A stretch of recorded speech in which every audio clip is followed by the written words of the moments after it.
I am returned. I am returned. A bit later. Didn't mean for that, but yeah. You know, maybe next time I announce these streams, instead of saying like 7 outright, I just put 7-ish. You know, I always come around 7-ish, and it's like it. But yeah. So as the title suggests, we're gonna be rendering. Now, what is rendering, you ask? It's basically all of the shading and lighting and basically making it look from a flat color to something a little bit more of a finished illustration. So that's what we're gonna be doing today. I don't expect this stream to be like super long. Not because I'll render it quickly, but more like timing. So let's just jump right into it. So let's have the scary infinite void for a second. Oh yeah, first things first, one thing I wanted to show you guys. I wanted to make some new little stills. Currently working on the sketches right now. So I had this cute little excited one. I want to like remake them because I'm not really a big fan of the ones that I have currently. So here's a cute little excited one. Here's me being really nervous. It's just me explaining. A happy explaining. Me being tired or like frustrated or like just bland. This one is one that I really wanted to do. I was thinking more like if I say anything that like sounds odd and I'm like, no, hear me out. Something like that. And I want to rework this one. I don't really like it too much, but just hey guys, I have a Ko-Fi now, in case you didn't know. I have a Ko-Fi if y'all wanna donate some money. You know, maybe like $3 or maybe $5 or maybe, you know, support a poor artist here. Cora says they look great. Thank you. But let's hurry up and start rendering this guy. Alright. I don't know if I wanna... Where's the background? Is this the background? Yeah, let me name it. Okay. Actually, no, I will keep the background for him. Oh, that's right. Because I have it locked. I don't need this. We can delete that. Okay, let me see if there's any other stuff that I can delete. This is the sketch, that was the other sketch, that was the thing here. Okay, yeah, these can go. What was this? This can also go. Okay. So let me just shad as a shading layer. Actually,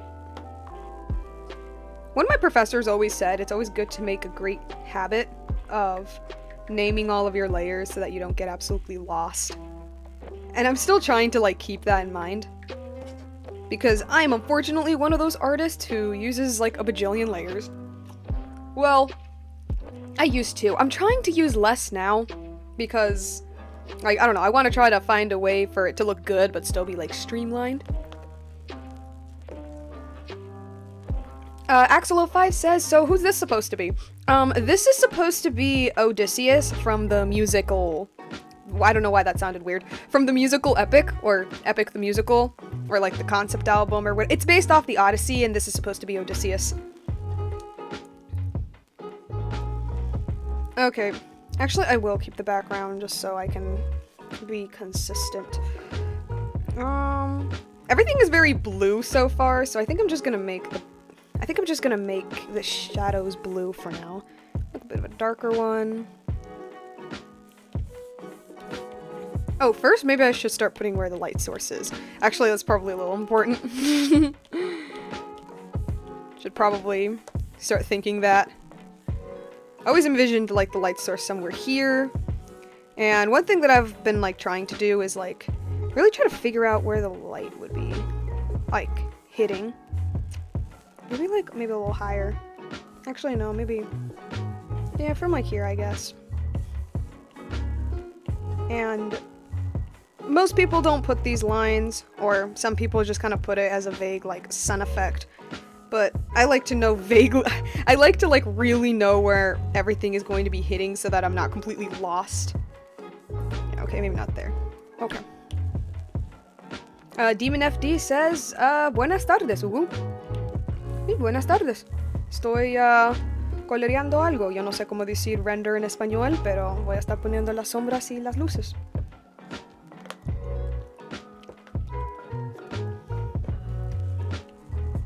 Oh. No, don't do that. I was just dumb. I was just being dumb. Okay.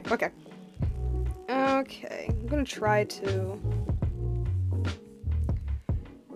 think about where everything would be. The drawing looks amazing. Thank you. We've been, yeah, I'm gonna be using we. We've been drawing this for the past couple of streams. So then it's just, like... I don't do this often, but sometimes I do when it's a little bit more detailed, but I try to, like, figure out where... Like, sometimes I put, like, lines... like shadow lines, I guess, as to where I want the light to hit. I don't do it all of the time, but sometimes when something's a bit more detailed, I've been doing it. Like, this right here can just be, like, completely in shadow. Same here.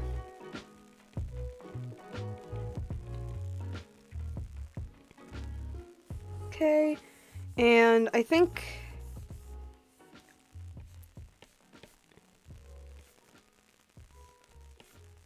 yeah, for this, like... lock. Gonna probably have it like that. Okay. And then, ooh, maybe something like this. Or the light wouldn't be hitting naturally like that. Hold up.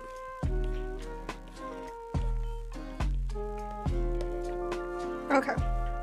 And then like this entire area of the hair, maybe this could be free.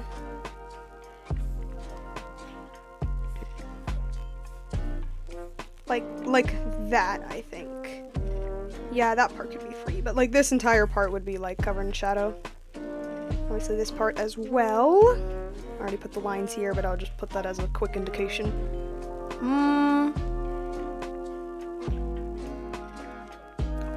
Hold on a second. Wait, I had a thought. Or is that too much shadow? Because it's still daylight. The shot, like, it's still daylight. The sun wouldn't be that harsh. Hold on a second. Actually, okay, let me rethink this. It's also important to like think about what time of day it is. I've been trying to do a lot of like, I've been recently doing a lot of like super high contrast like stuff, like with big shadows because it looks cool. But when it's like nice and daylight and it's not like super, the sun ain't that harsh. I mean, you still want a shadow, but it wouldn't be like that harsh.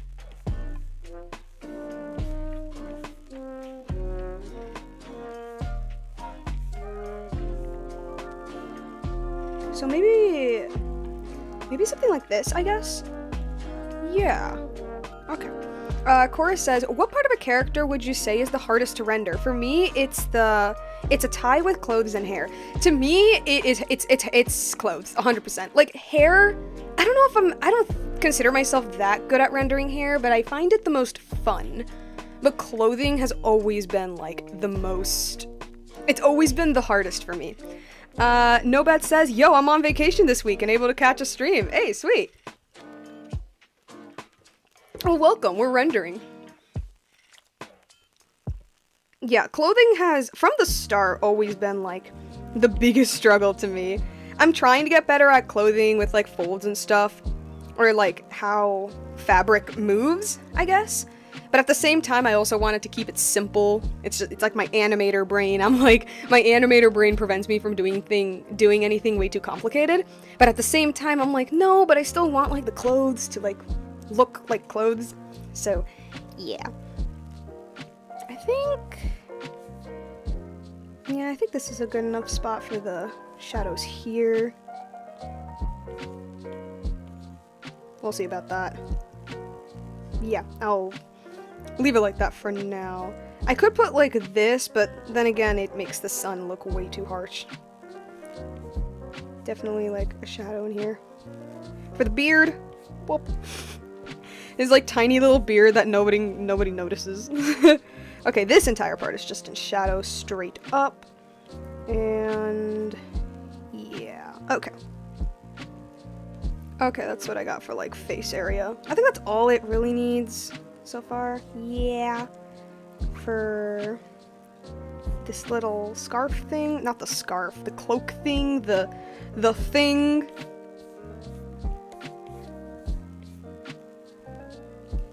Vacation envy. Sup, Pep? Honestly, vacation envy. Seriously. Clothing, I'd say. Multiple parts that act differently. Then you have armor involved. Oh my god, seriously. Like, because armor doesn't... Well, like, I only draw chainmail. I don't draw, like, plated armor, because I would rather not die. But even something like chainmail is, like, it doesn't fold. Like, it does, but, like, barely. And I have to keep that in mind. And then they end up looking, like, a little too simple, and I'm like, where's the, like, flowiness? And it's like, alright, there is no flowiness. Metal is a whole other beast, dude, like, painting metal? I don't even try, I'm not gonna lie.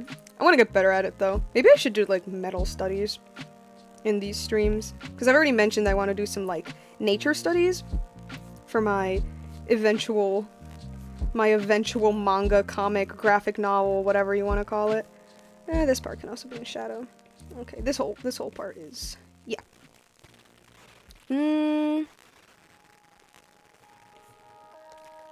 Wait, would that make any sense? Okay. Whoops, sorry, I was just thinking how...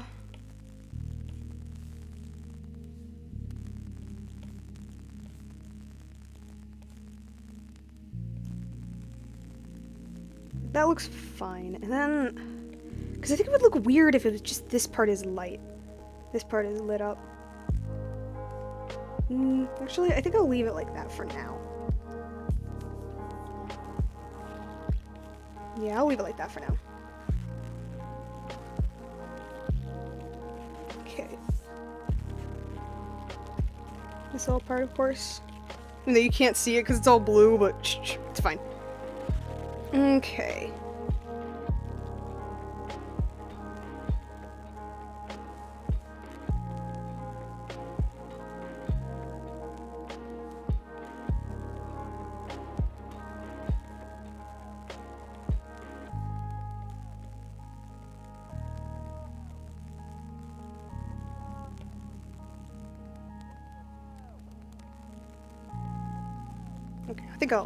I think that's all right. That's fine. That's okay. That's okay.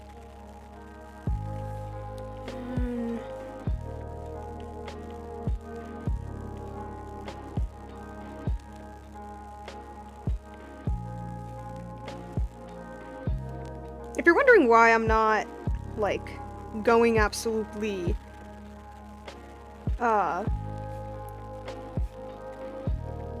just coloring everything outright, I'm just trying to, like, plop in, like, where I think the shadows would go. It's not something I do often, but it sometimes helps me. If you were to consider metals, consider arrowheads. Sharp, simple points that are super angular, so light kind of hits one spot. See, but that's, like, easy, because it has planes. Okay, and then for this... I think this would be in shadow. Again, because I don't want it to be, like... I don't want the light to be too, yeah, I don't want the light to be, like, too harsh, because it's still, like, daytime. I need to remember that. I'm like, it's daytime, it's not, like, sunset or anything like that, so the shadows can't be, like, absolutely insane. Whoops.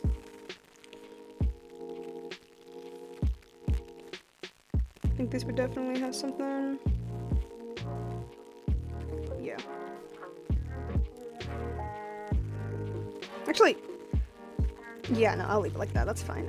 This entire cloak part is gonna be completely shaded. Okay. Stop it. Stop that. So I already put the line here, so...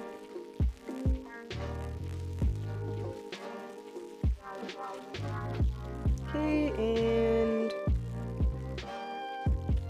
Maybe like a V thing. That would move like that. Yeah. Purple Scarf Cake says hi. Hello.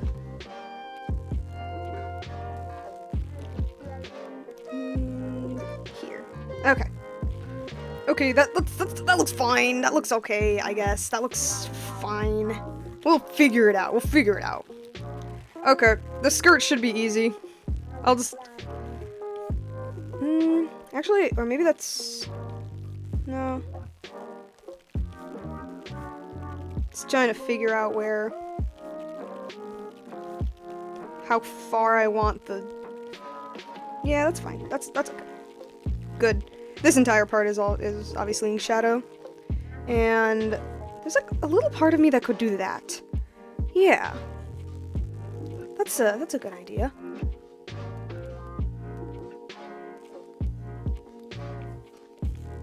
Or that look weird.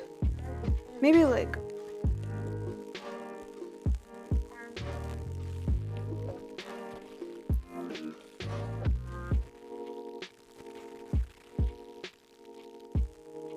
we'll leave it there for now. I think it looks fine. And then there is a line of the leg.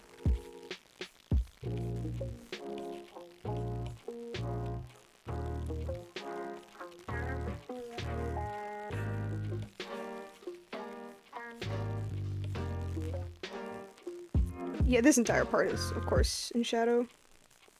And I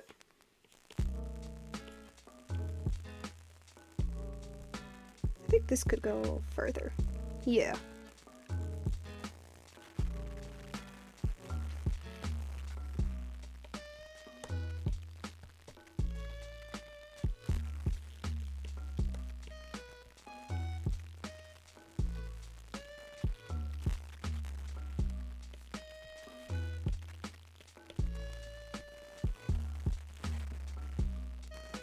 All right. Not bad, not bad.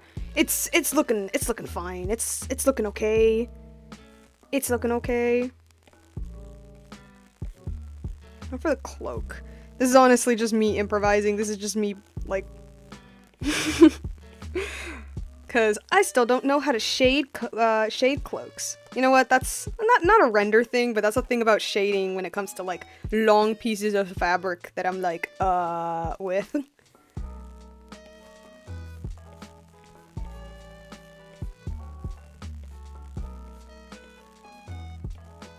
That'll work for now. Okay. I think I got something with the shading. Something, anything, whatever. Even if it doesn't make any sense. Let me just... Now the pole.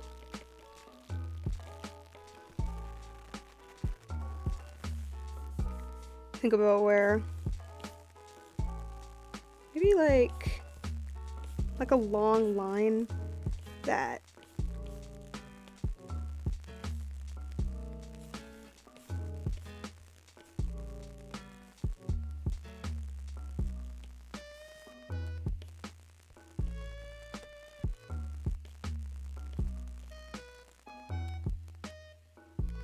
No, that doesn't look good.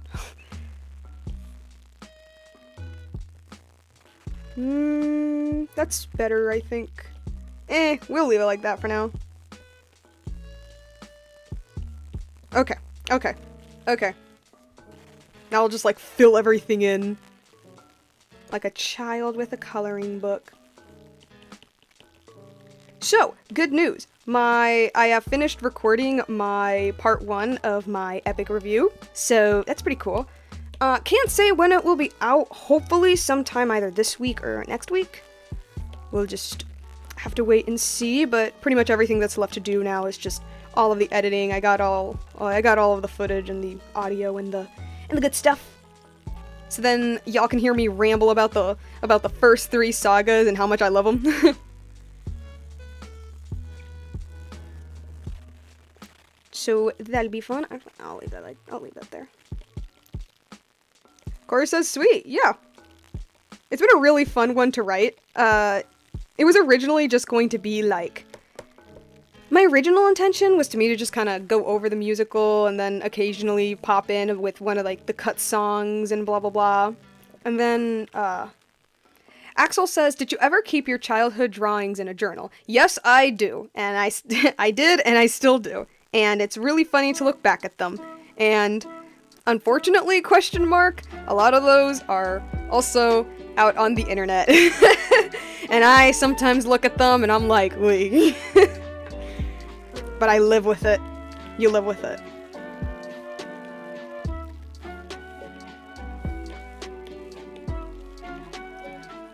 But yeah, my original intention was to just ramble about ramble about the musical, but also like think about the cut songs and think about like, I don't know, like what the musical was going to be originally. Something similar to my Lorax video. And then I gave it a little bit more, and then I actually started like writing out the script.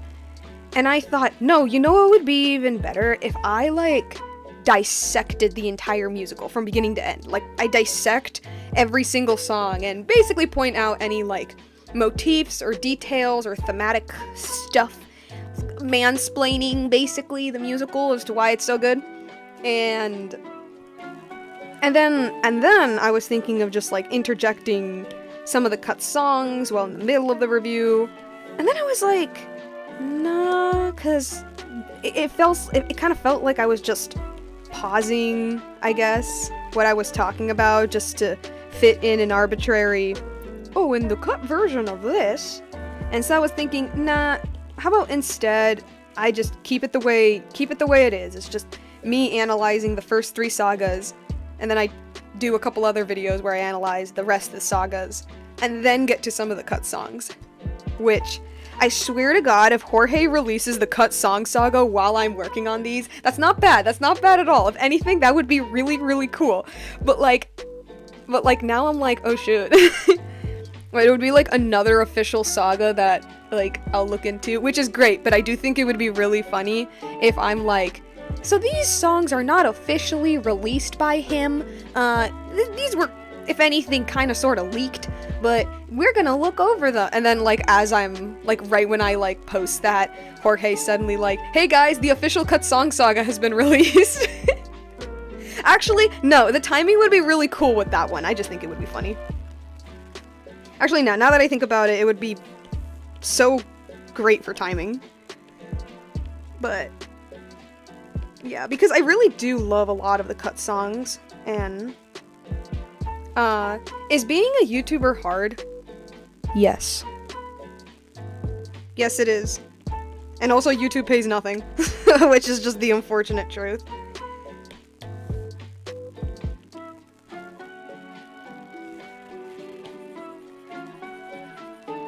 But yeah.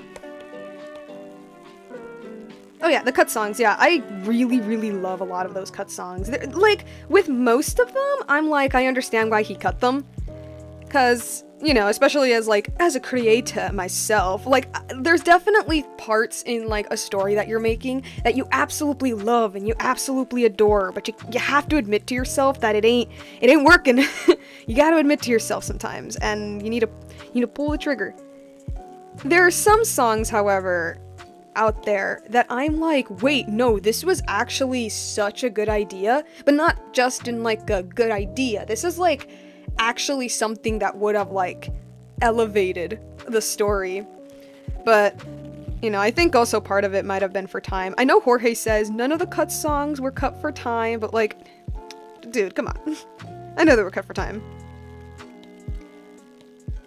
Like, there's this one song that was cut called Man of the House, which, okay, to be fair, I kind of get why it was cut, because it's a fairly goofy song, and it doesn't necessarily fit the scene that it was supposed to be paired with. However, like, the first half of the song, it's Odysseus telling his backstory, where he says something like, at the age of 9, my father was going insane, and he pulled me aside and said, like, I'm going mad, or, like, whatever.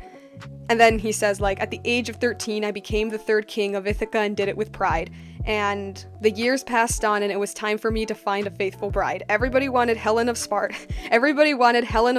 I wanted someone smarter. Part of her family tree was the girl for me, the girl I would give the world to see. Penelope. But like it's like that little touch of backstory, that little like, okay, so he became a king at a very young age because his dad went insane, and then also just him talking about his wife, which is not a bad thing at all.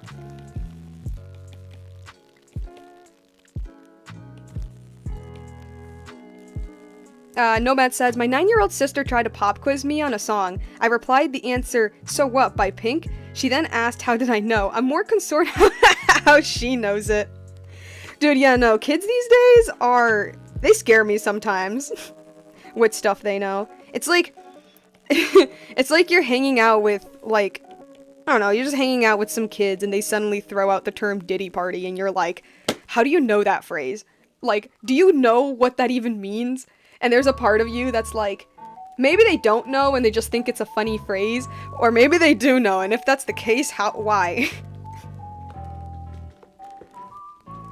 Cora says, it's like background information, yeah, because you don't really learn anything about Odysseus or his backstory in the musical, and I get why, and I also understand that generally most of the people listening to this, like, know about the Odyssey, so most of them will probably already know. But like, you know, what about people like me? People, you know, people like me who didn't know anything about it. You know, like my only exposure to the Odyssey was literally just a parody episode from Arthur, the PBS Kids show. They made a parody episode of it, and that's basically been like my only real exposure, aside from like references here and there, like the windbag and the cyclops and the sirens, and that's kind of like it. Yeah. Axel says, yeah, I've seen my little brother watch content farms. Oh no.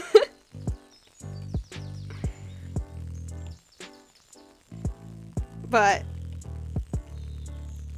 Arthur, I remember that show. Dude, I lived vicariously through that show. Like, I was so...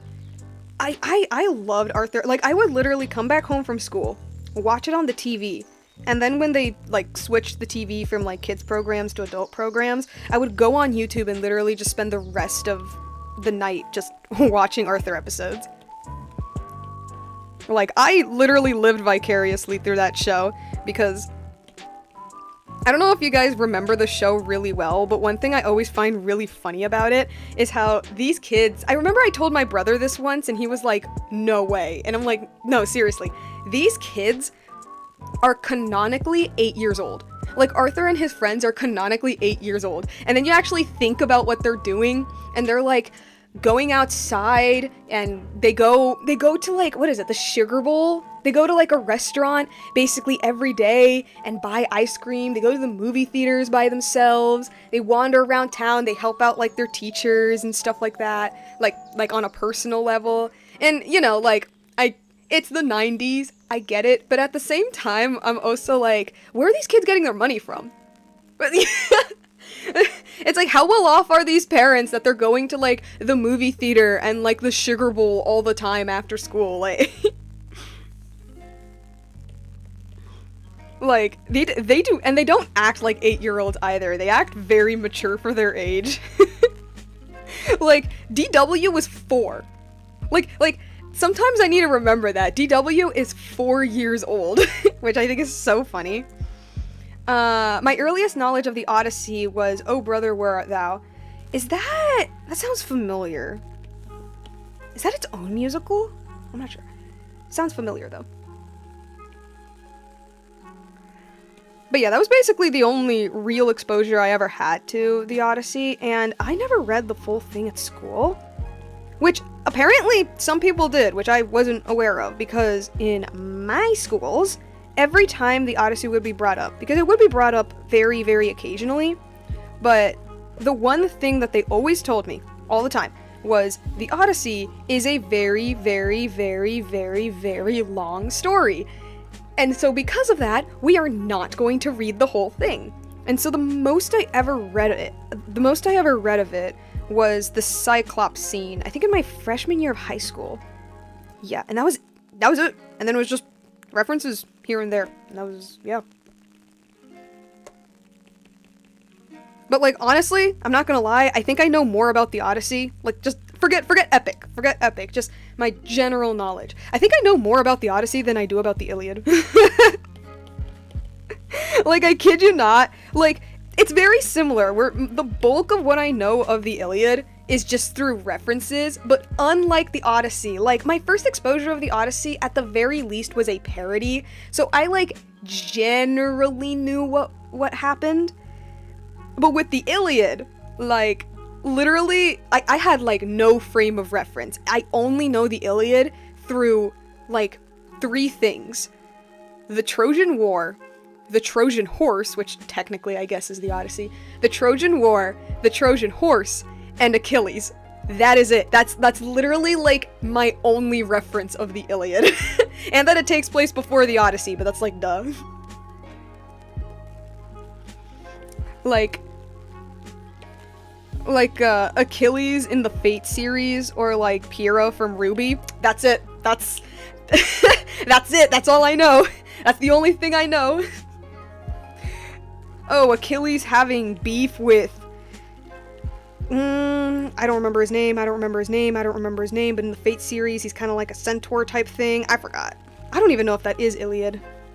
Maybe that's just Achilles stuff, but not necessarily Iliad. Point being is that I have, like, 0 frame of reference for the Iliad. Like, at least I had something for the Odyssey.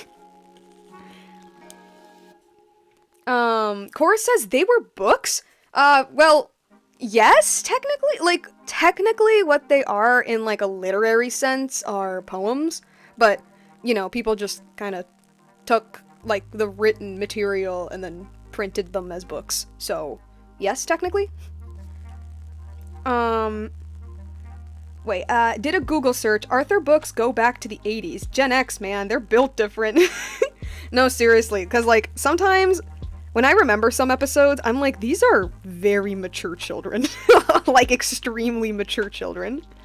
I have a theory that, like, that show must have affected me in some way, shape, or form. Because, like, I literally cannot watch anything without, like, analyzing it low-key. And then, like, some people are like, girl, just watch, if you just watch it, like, just like that, you could enjoy it more. And I'm like, no, you don't understand, this is how I enjoy stuff. Okay. To circle back into the Epic thing, I was talking it to a bud of mine about Eurylochus, which is one of the characters that Odysseus is often, like, clashing with throughout the story. And a lot of people, one of my other friends included, does not like Eurylochus. And she sees him as just kind of like the cause of like half of their problems. And you know, and you know, like, he kind of is. There is a reason why people don't like his character. But I remember, like, in one of the last songs he was in, I literally, like, I felt so bad for him. And I had, like, a really dark thought in my mind as to, like, what he was doing in that exact moment, but I'll get there when I, like, get to my, like, epic review, epic analysis, whatever.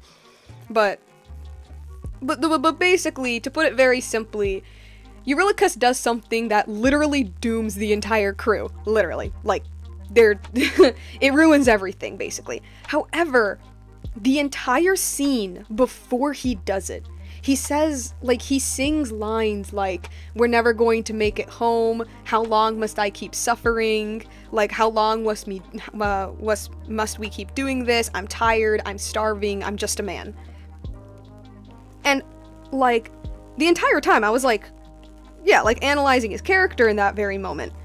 And to me, like, it wasn't just he was going to doom the whole crew. Well, I mean, he is, but it to me, it kind of sort of felt like he knew what he was doing, but he's just been so beaten down by everything that he just kind of gave up. Not necessarily, it's not like he necessarily wanted what eventually happened to have happened, but was kind of in a state of acceptance of, like, whatever would happen. Like, he gave up, basically.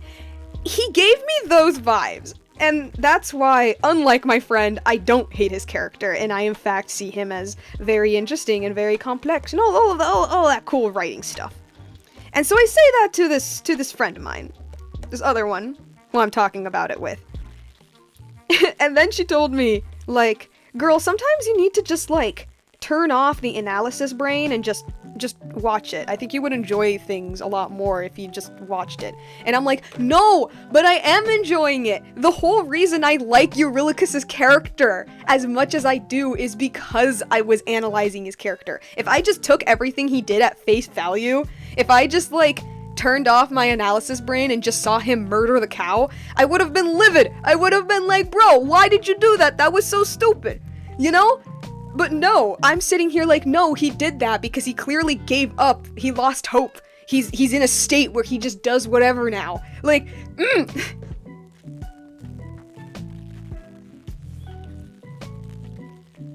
But yeah. Nomad says, I feel ya. I'm assuming you mean you majored in theater and tech. Background catches tropes and shit. I ended up breaking down the goings on and 80% guessed right what was gonna happen next. Yeah. I mean, I think it's just really fun when you, like, analyze a little story. It's not, you don't have to do that, of course, like, obviously, but, like, I guess it's because I'm also, like, or at least I'm trying to be, like, a writer, in a sense. So, like, when I'm watching something or seeing something that I really like, I like to really think about, like, okay, what did this person do, and how can I replicate that? Yeah. So I'm kind of like that with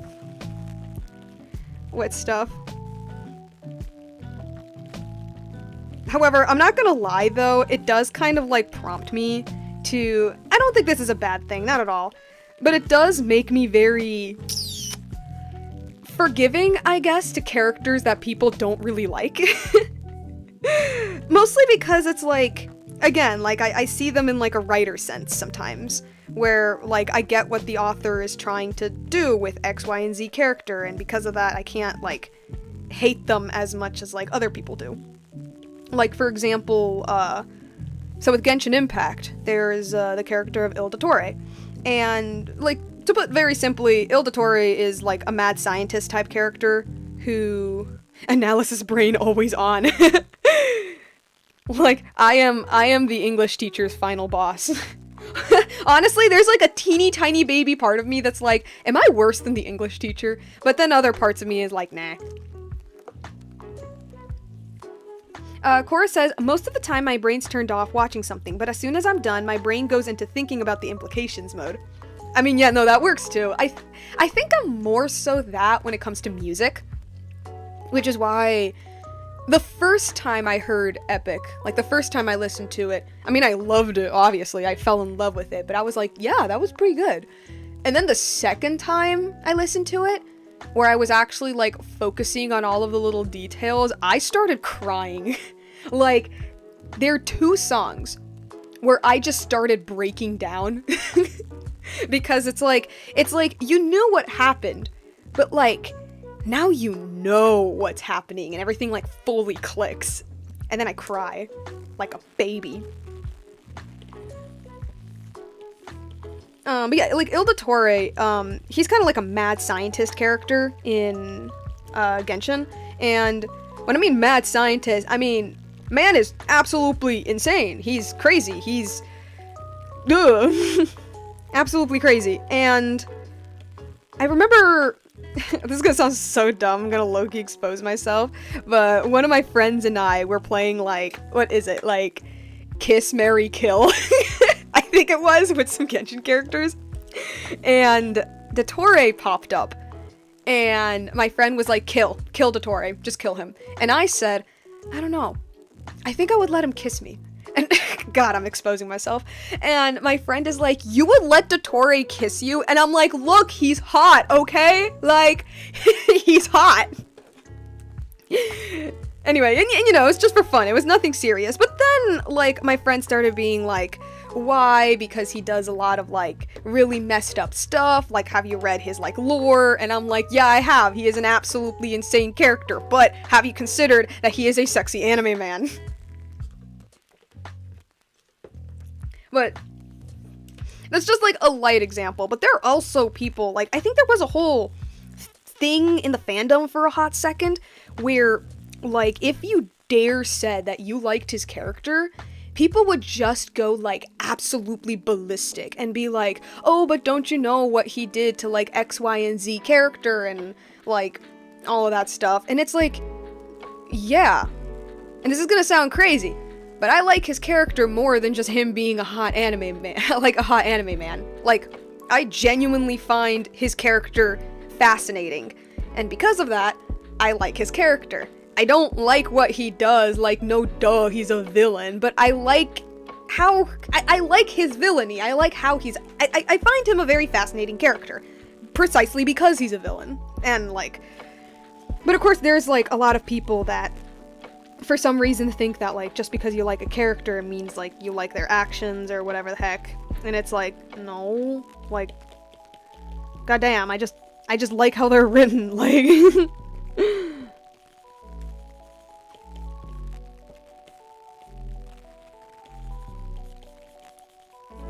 but, yeah. Like, one of the reasons why I find Dottore such a fascinating character is because, like, Genshin is one of those, it's one of those stories, like, the stories in Genshin is one of those where, like, there's always, like, two sides of a problem, and, like, the bad guys aren't always the bad guys. It's one of those games where, like, all the moralities are, like, really complex and stuff like that. I usually find villains to be more interesting than the heroes. Yeah, same. Il Dottore would smash. But, like, yeah, Genshin is one of those games where, like, you know, it's one of those, like, not everything is black and white, morality is really complicated. It's one of those games where, when you first play, they make it kind of like, oh, the Fatui and the Abyss Order are the villains. But, like, as the story goes on, you realize, no, they have fairly justifiable reasons, well, mostly justifiable, okay, not completely, but mostly justifiable reasons as to why they do the things they do. And so then you think, like, oh, Celestia are, like, the big bad villains. And I am a defender of Celestia, I'm one of those rare people, but, like, to me, the more I see, like, the more you look into Tevatian history, I guess, the more you realize that it's very similar. Like, it's not that everything Celestia does is good, definitely not, but they have reasons why they do the things they do, and a lot of their actions are reflected by some actions of other characters and stuff like that. Like, what I'm saying is that, like, the Abyss Order is the villain, but are they really the bad guys? And Celestia's like, they're not good, but are they really bad? And then there's Dottore. Dottore is bad. Dottore is just a freak. Dottore is, like, Dottore should go to jail forever. Like, from what we know of him now, and I really do hope it stays that way, Dottore is just an awful, awful, awful person. And I love that.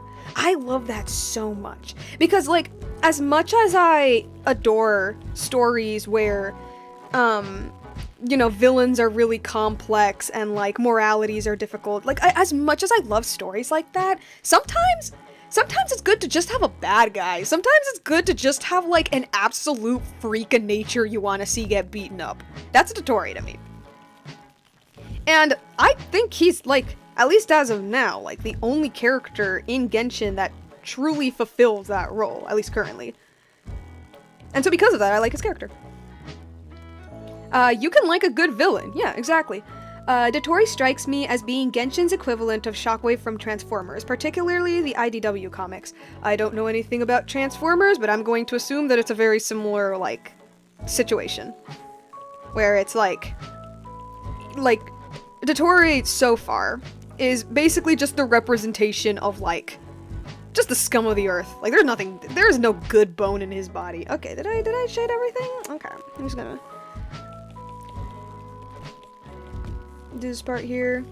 Oh, I forgot the pole. I keep forgetting the pole. I keep forgetting that the pole's there. Whoopsie.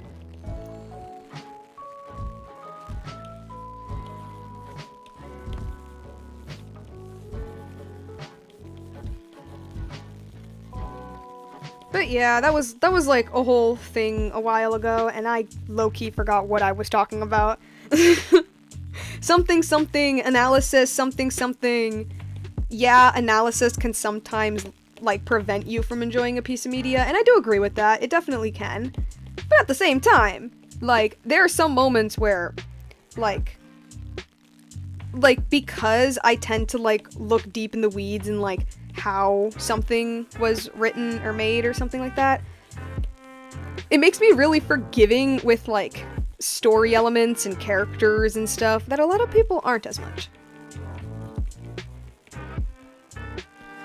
And then other times, I'm gonna talk about Epic again, and then other times people like think that certain characters are a certain way, even though they are not really in the like actual piece of media. And I'm sitting here like, okay guys, like specifically with like Epic characters, I'm like, okay guys, are you talking about the Odyssey's version of these characters or Epic's version of these characters? Because like, as much as Epic is inspired by the Odyssey, it's its own thing. And I think that's pretty obvious, especially when you look at a lot of like the canon that Jorge has made. Like we're talking about the musical where Hermes' canonical design is this like skin tight suit that looks straight out of like Green Lantern with his little staff as like a necklace. Like and instead of like sandals with wings, it's just like knee-high like leather boots. Like we're talking about the musical where canonical Hermes looks like that. You know what I'm saying? Like we're talking about the musical where Odysseus's cloak canonically functions as an inventory. This isn't me making this up. This is something Jorge has mentioned. Like, and so it's really funny when I see a lot of people like basically being like, oh, I hate this character because of what they did in the Odyssey. And it's like, yeah, but here's the thing. This isn't the Odyssey. It's inspired by the Odyssey, but it's not the Odyssey. It's its own thing. And I do think it's really cool when people when people have like headcanons and stuff based on the original story. I do think that's really cool, but I think like people should also remember that like this is its own thing. As again, Jorge makes really obvious.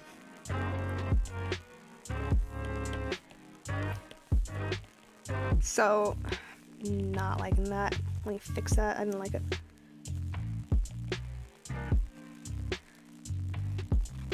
Nomad said, cast vicariously as victim and villain by the virtues of fate. V for Vendetta. Solid shading overall, by the way. Thank you. Okay, I think I'm done with the main shading. Alright, awesome, cool. Just gonna shut off the light source so that doesn't annoy me. Whoops. Put it on a nice multiply. Let's see. I think I'll leave it at 39 for now. Yeah, okay, it looks fine for now. Okay. Now, one thing I've started doing is... I'm gonna call this... I don't know what to call this. What do I call this? Red. Subsurface scattering, that's what it's called. I ain't writing that. I ain't writing that in my layer. So one thing that I've started doing that some people do is that, like, you know, sometimes the shading color doesn't really look good with the skin. If anything, it looks kind of bad. And actually, maybe I will lift up the shading amount. Sometimes it doesn't really look really good, and it's because, like, how light works with the skin is... Like, when light hits the skin... Because skin is, like, somewhat translucent. Maybe I'll make it more. Skin is somewhat translucent, actually. So when light hits the skin, it actually becomes, like, a little bit more red than you think it would be. And I think it's called, like, subsurface scattering or something. And I've seen some artists just kind of, like, slather it on like that. We're gonna lower the opacity. Don't worry, guys. Don't freak out. This is just kind of, like, to give the, like, illusion that the colors are more harmonious than they actually are. I guess I'll put some here. Yeah, I'll put some here.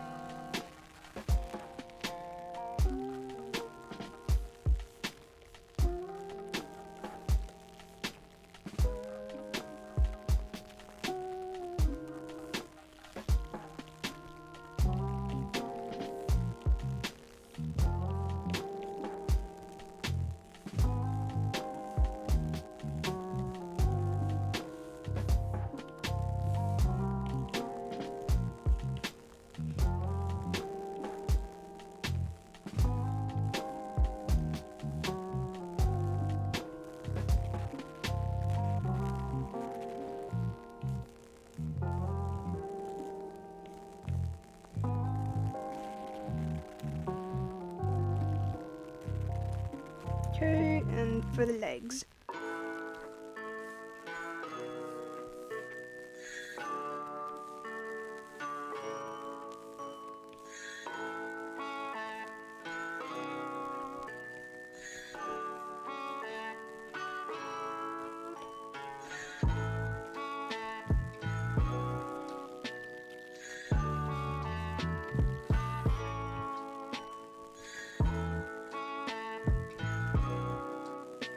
Purple Scarf Cake says, I'm a tired.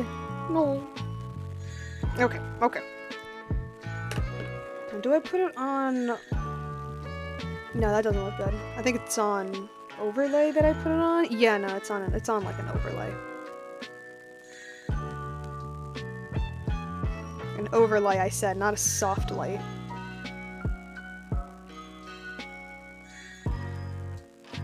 Okay. And this is showing, I don't like it. Okay, okay. There we go, boom, something. Alright, alright. And then for the next, I don't know what I would call it. What would I call it? Light stuff. Nah. Hold on, let me think, I'm thinking. Then get caffeinated or take a nap, dang.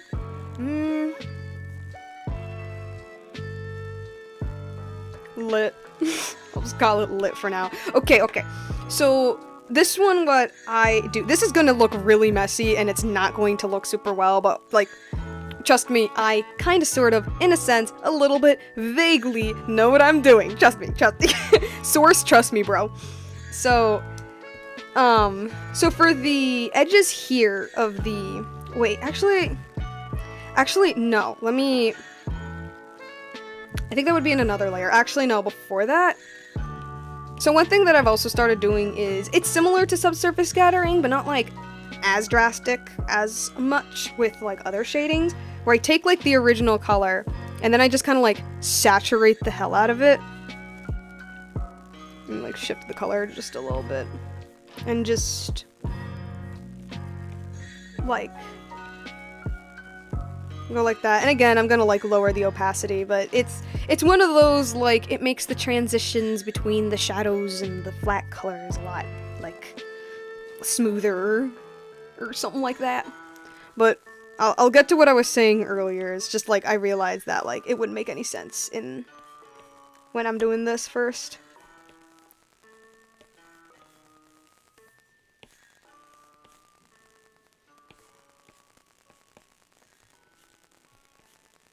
So, hold on a second, guys.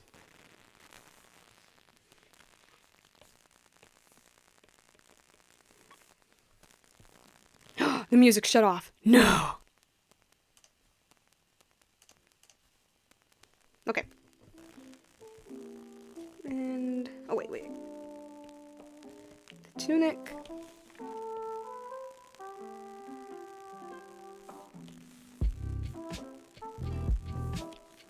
Maybe I'll make it like a darker, like a gray thing. Bit of a gray look.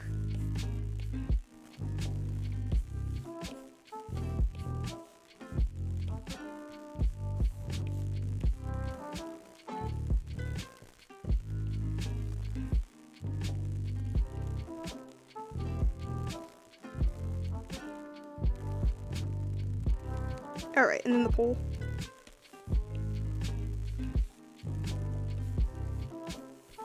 Maybe a little darker, since Can't speak. Oh my god.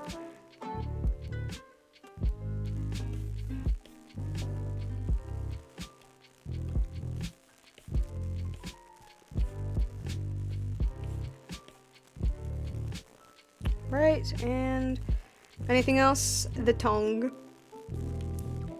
Tongue. And the mouth. The inside. Okay.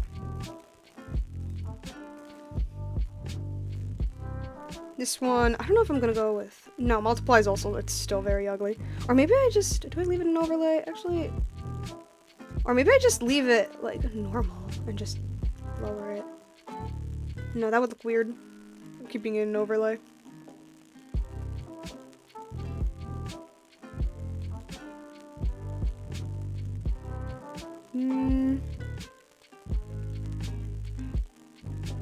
Okay.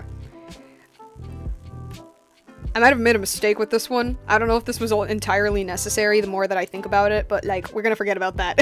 We're gonna forget about that for now. We're like I might delete this this layer now that I'm thinking about it. Now I'm like, hold up, wait, do I even know what I'm doing? We're just gonna like leave it there for now. Leave it there for now. We're just gonna leave it. Okay, I don't know what to call this one. Man, I don't know. Cause like it's kind of complicated what I'm gonna do with this one. Okay, not complicated, but like mess. Okay, so this is one thing that I've like started doing a little bit, and it's more like I guess it would be bounce light, but it's not like bounce light in the way that I was taught, at least. But basically, to make sure like your piece is like harmonious, not only harmonious, but it's also like replicating the way light actually works, is that light, especially the color of the light, tends to bounce around a lot. And so, for example, where's my light source? Up here. Let me just do this so I can show you guys what I mean. So the light's going like this, right? Light's going like that. See, the thing is that behind Odie is a boat. It's the ship, right? And so because of that, the light coming from the sun is going to eventually hit the ship, and it's going to bounce back to where Odie is at. And so because of that, the light source is coming here, but we gotta pretend that there's a new light source coming from the boat. Like pretend this boat is the light source. And so like in areas like where the shadows are, there's going to be another kind of light, and it's going to be brown.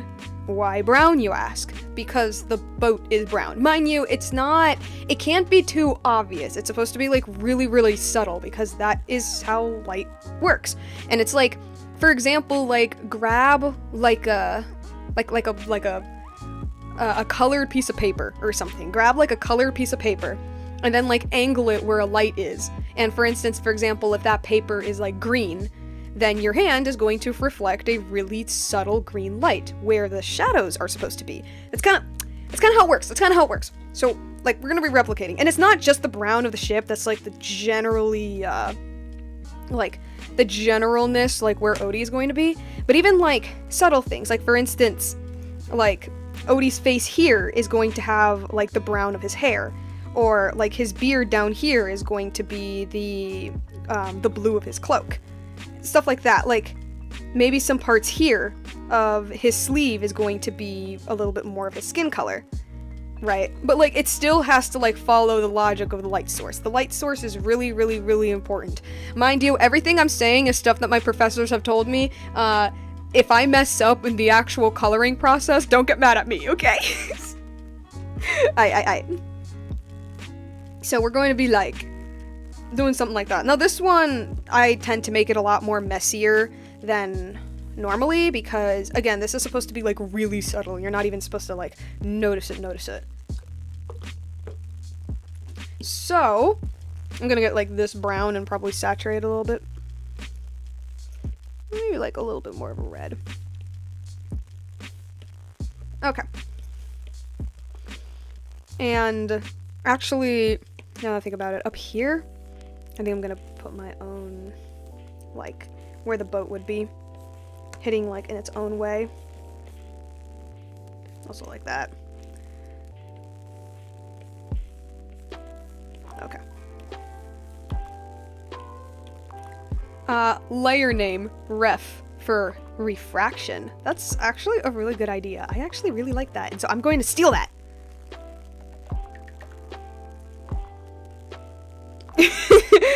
It's not my fault, bro. I was just following my teacher's orders, literally. Look, look, look. They can tell me what to do, okay? Like, the instructions. They can tell me the instructions, but the execution, whether or not I will follow them correctly, is to be determined. It is to be determined. My only saving grace is the fact that it has worked for me. It has worked for me before. That is my saving grace. Because, do I expose myself super quickly to show you what I mean? Yes, I'll take the gamble. Okay, where are you? You're like down here somewhere. Where are you? There you are.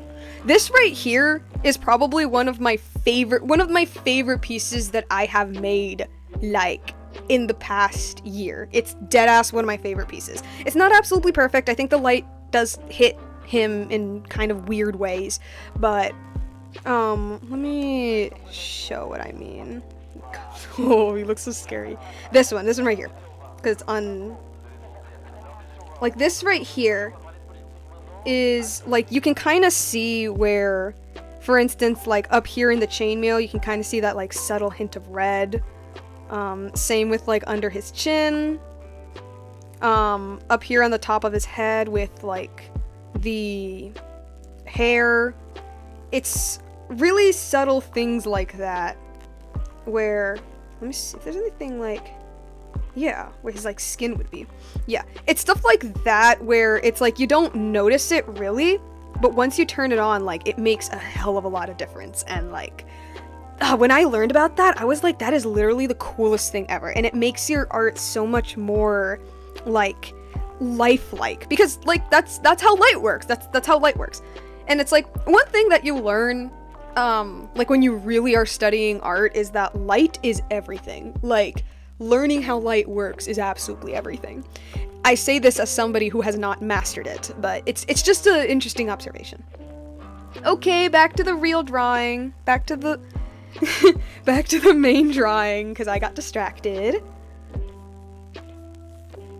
with explaining. But yeah, this one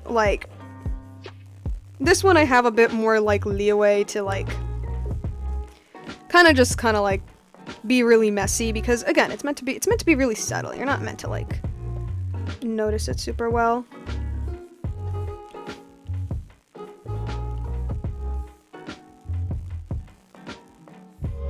I think, like, here. And then where, I mean, his hair's already brown, so you're, like, doubly not gonna see it, but we're gonna see what happens.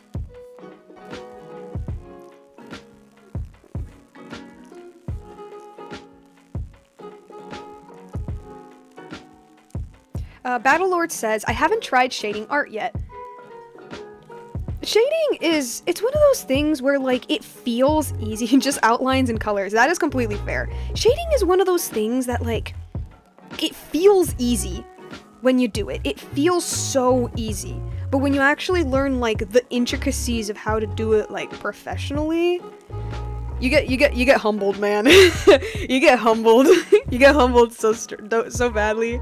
And then you look at, like, your old stuff and you're like, what was I doing? And, like, it doesn't look bad or anything like that, but there's, like, little quirks here and there where you're like, I don't even know. I did not know how light worked. Like, even with that piece that I made, which I absolutely adore, there was, like, some parts where I'm like, no. The saving grace, honestly, is the fact that, like, most people won't notice. That's one thing that I always have to tell myself all the time, is, like, generally, people aren't going to notice those things. It's kind of like when you play an instrument, and you're really afraid that someone is going to, like, not like your playing because it's not, like, at a professional level. And it's one thing you have to always remember, is that generally, the majority of the people you're going to be showing your, like, instrument skills to are people who don't know the professional way of playing it, and as long as it sounds good, they're going to be like, yeah, I like it. It's one thing I always tell myself. Battlelord says, I'm still practicing how to improve outline structures. I'm still trying to learn how to do the anime style. Ooh, yeah, no, that's hard. You know, it's one thing, okay, can I, like, let me rant a little bit about, the like, anime art style. Don't worry, it's positive. Let me rant a little bit. So, I thankfully, ooh, that blew into the mic. I thankfully, have never, because my style is very anime inspired. It's not like full-on anime, but it's very anime inspired. I am very lucky to have not been told the, like, you can't draw anime. I'm really lucky that I haven't been told that, because I know that there are a lot of people who have been told stuff like that. And, okay, I think this strand would be more of a blue. Yeah, I'm lucky to have not been told that, but I know that a lot of people are from their art classes. And the main reason why is because, like, professors or like art teachers, like, they see anime as a very like childish art style, right? But the thing is that, like, if you actually look up like Japanese artists and how they do their stuff, dude, that is some, like, professional level skill. Like, that's, like, some actual professional level skill some of these Japanese artists do. And one thing that I, like, told my friend one time about, like, just the general anime art style is, like, it's figure art. Like, okay, that sounds weird. When you want to draw anime, like, well, if you want to draw it really well, you need to have a very good grasp on anatomy and on lighting and on clothing. Clothing especially. Clothing is probably the worst of it all. Like, and also anatomy too, especially with, like, the big eyes. You need to know, like, exactly how to draw those eyes so that, like, it's deformed but not, like, weird looking. Like, you actually need to have a very talented set of skills to be able to do that art style, depending on complexity, obviously. I'm talking about, like, the general anime art style. Like, clothing especially. Like, anime clothing is very, like, you know, it's replicating actual clothing and how actual clothing looks. Albeit in its own cartoony sense, but that's what it's doing. And you actually think about it, and it's like, you need to know how clothing folds work. It's something that I don't think I have mastered yet, right? So it's like, it's actually very fascinating just how, like, not easy the anime art style actually is. Okay, so this is going to be like a blue. We'll make it like a dark blue right here. So now that so like, the longer I think about it, the more the anime art style is childish doesn't actually make a lot of sense once you put it in practice. It's like, I think the reason why is because a lot of people try to replicate the style when they're like 13, 14. I was one of them. And I think because of that, people tend to associate it with, like, a childish art style. But, like, no, if you actually want to master it, like, you're learning the same thing as the masters are learning. Like, you still ain't running away from that. You're still not running away from anatomy. So, it's just something really interesting that I find, I think it's just people trying to, like, it's just people letting their prejudices, I guess, like, overtake their judgment and not actually thinking about the skill that is required to, not thinking about the skill that is required to actually, like, do something like that. Nomad says, shading easy? I just remember it's the use of light. It's the use of light, and that's physics. Physics. Battlelord says, I also heard a bunch of stories from people about professors' negative notions on anime. Maybe those professors wanted their students to maintain their Western culture by deviating from anime being an Eastern style of art. Haha. I mean, anime looks also semi-realistic in some points. Yeah, no, exactly. That's what I mean. Like, generally, anime is a lot more of a realistic art style. And I know that sounds weird when you think about it, like with the giant eyes and the, like, weird hair colors. But when you actually pinpoint, when you actually boil it down, it's fairly realistic, actually. Okay, so I think this would have the brown from the belt. And the belt here would have the white from here. Yeah. Big braining. I'm big braining this. Okay, this would actually be more the light from the lighter cloak. Just remove that there. And... okay, and... I'm thinking. I think this would have, like, the skin on in this area.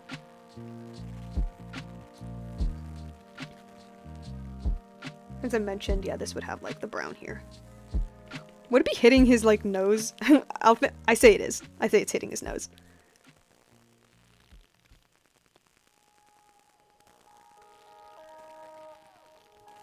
Alright, and this would have the white. Yeah. For the legs... nah, it looks fine to me. Legs look fine. I'll just put this part with the brown as well.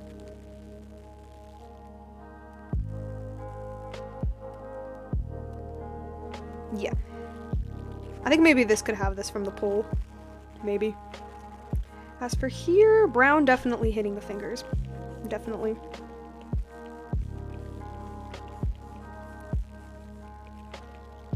Okay.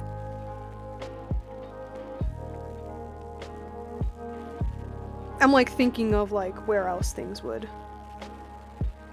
Where else I could put things. I'll put the brown like down here as well.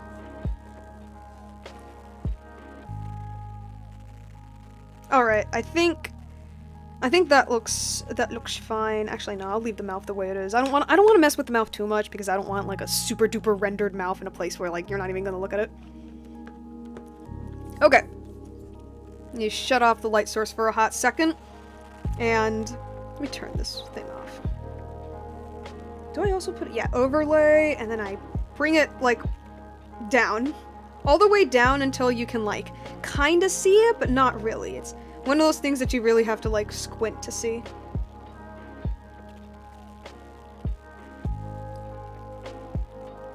Okay, maybe like a little bit higher. Maybe like a 20%? Maybe a little lower. 17? I'll leave it at 17 for now. I'll leave it at 17 for now. I don't know if I want to keep this one. I thought I had something I'm not gonna like. Actually, okay, I'll keep it for now, but oh no, we'll see.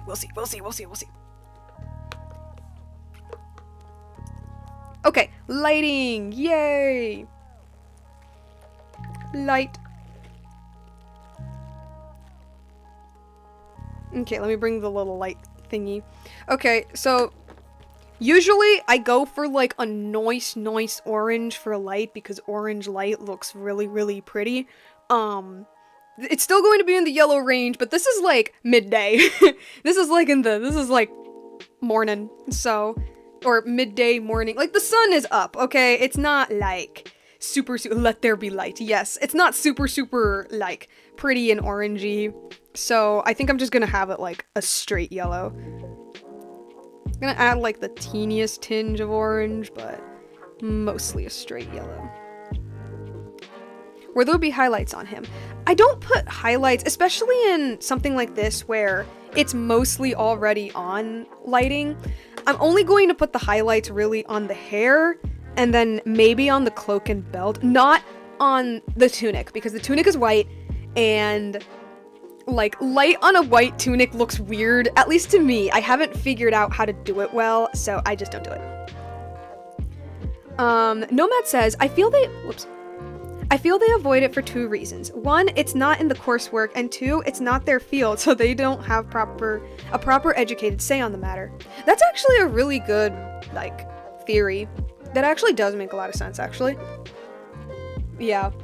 I guess, like, I was thinking of it in the perspective of, like, your own personal art, if that makes any sense. But that's a pretty good theory, actually. But, like, I think, like, what some people need to understand, or, like, need to know, I guess. I don't know. I feel like I'm being needlessly harsh. But I think, like, some people especially like those kinds of people need to like remember, is that it's still art. Like, you're still using the basic principles. If anything, it's actually a little bit harder to, like, the principles are actually a little bit more difficult than what people tend to think. Oh my god, hair as well? Like, you know, when you think anime hair, you think of like these crazy spiky hairs with like wild colors. And it's actually, no, it's the same situation where it's like it looks dumb and it looks easy, and then you actually sit down and do it. And then you realize, oh wait, no, there's actual thought put behind the hair, as crazy as some like anime hairstyles tend to be. There's an actual thought to it, and it's stuff like that. But like, yeah. Whoa. Okay. Let's put it on as, okay, maybe it's a little, I want it to be like a lot lighter. Yeah, because like I said, like it's not evening or anything. It's not, the sun is not setting. It's just daytime. So normally when a character, this is how like I'm like working on things. When a character is not cast in shadow, like absolutely completely cast in shadow, when a character is not, like for instance, if they're like in a well-lit room, I usually don't put all that much highlights, which I'm not gonna do too much with this one, because there's no need to. There's like, everything is like evenly lit, and I only really do it on objects that would naturally have highlights, or that just look pretty with highlights, like for instance hair, or any metals. He doesn't have any metals on him, or just anything that vaguely reflects. So I'm thinking like the belt is made of leather, so it kind of sort of reflects, and that's kind of it. I don't really do it too much on clothing, because like I said, like especially if it's like a light colored clothing, I ain't even gonna try. And even with dark colored clothing, I still think, again, like how I work with things, I still think it looks a little bit weird. But maybe that's just because I still haven't found like a good proper way of doing it. I don't know. I'm still learning.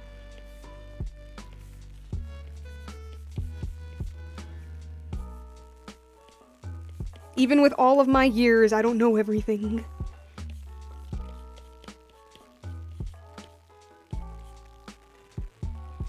Yeah, no, I'm gonna leave it like that, and then...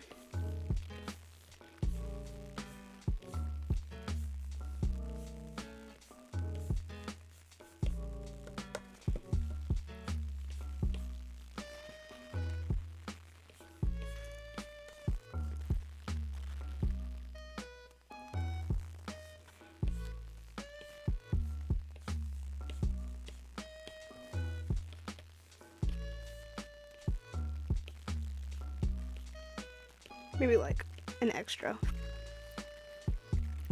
Okay.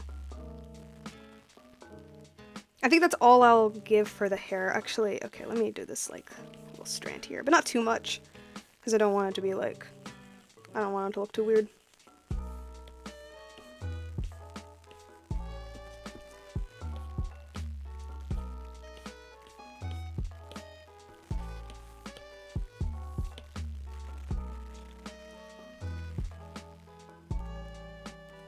Actually, yeah, I will do it down here. I was hesitating on whether I should, but I think that looks fine.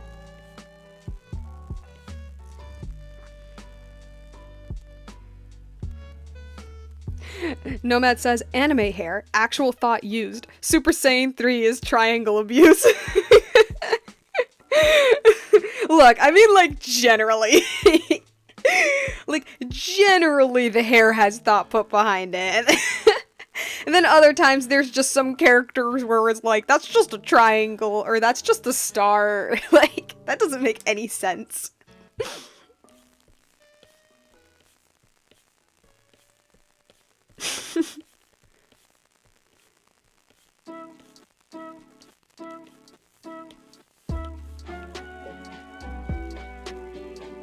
Okay. Okay, I'll put that, yeah, I'll leave it like that. And then for the leather, honestly, I'm gonna try to experiment here and try to do something like this for the leather.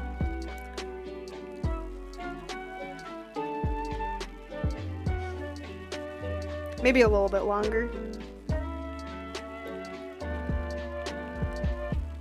See how works out. If it doesn't work out well, I'll just fix it. And for the sandals, because it's also leather,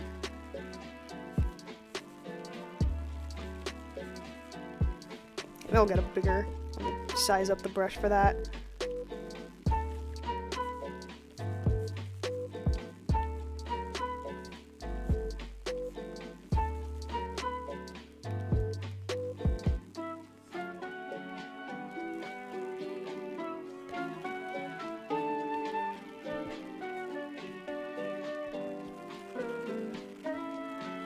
And then some over here.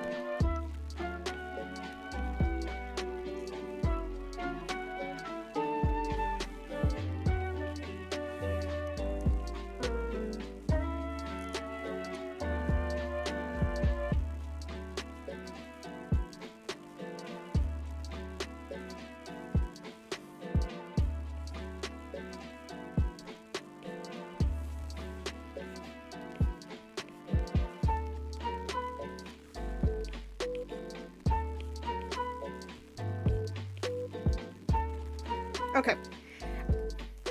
I'm not feeling confident about the leather, I ain't gonna lie, but like, I'm gonna, like, if it doesn't look good, then I'm gonna fix it. Just maybe something a little bit more simple. Maybe this is just a little bit beyond my skill set. Okay. And as for the pole,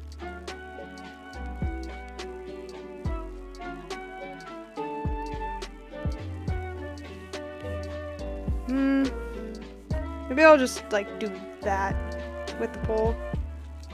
Because, like, wood is not super reflective. It's, like, wood is reflective when it's, like, super shiny. Not shiny. Okay, that doesn't make any sense. Like, what I meant is, when the light source is really strong, but in this case, not really. So. Hold on, actually, let me...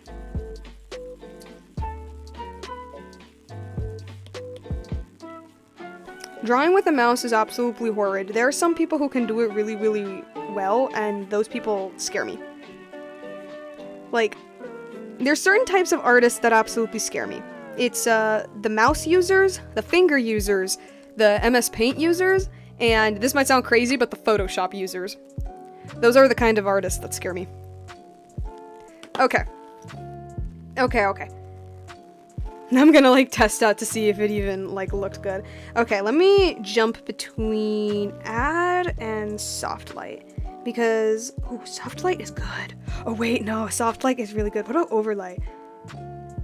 No, soft light is better. Yeah, overlay is just too much. I think I'm going with soft light. I think soft light looks the best. Battlelord says, I'm a finger user at times, but fret not, I'm still a newbie here. Sometimes I use my finger, like, on my phone, just to, like, mess around with it sometimes. It's not, like, that hard, but I cannot imagine myself doing that, like, all the time. I'd use a pen instead, like, literal pen and paper. Okay, I'm gonna keep it a soft light. Let me just lower it to not look ugly. Okay. I am not feeling the leather. I am not feeling it, so we're gonna fix that. Cause I'm not feeling it, guys. I'm not feeling it. Actually, the leather up here looks fine, but I'm not feeling the one on the sandals. So I'm just gonna go simple. I'm just gonna go simple with this one. Sometimes when you experiment, you get really good results. And then other times you're like, you know, it's simplicity's okay. There's nothing wrong with simplicity. Okay. There's nothing wrong with simplicity.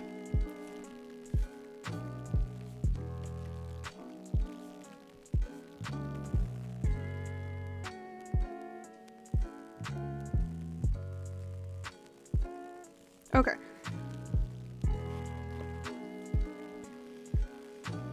He's looking okay. He's looking fine, right? From a distance, maybe a little bit more up close. It's fine. It's fine, guys. It's fine. It's fine. It's fine. It's fine. It's fine. It's all right.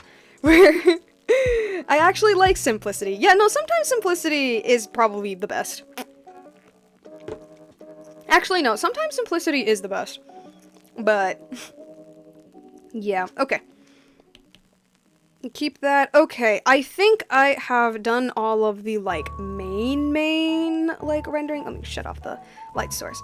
Okay, I think I've done all of the main rendering stuff. Okay, I think the next step that I'm going to do is, it's most commonly my very last step, and also the one that takes, not the longest, but it takes, like, a decent amount of time. Which is the, well, I think most artists call this step rendering, because this is like when you take like everything and actually like refine everything. Although I would consider all of this rendering, but like whatever, who cares? Okay, the subsurface scattering is a little too, what if I do just put it on multiply? But no, that looks ugly. Or does it look ugly? Hold on a second. Wait, am I a secret genius? Does that actually look fine?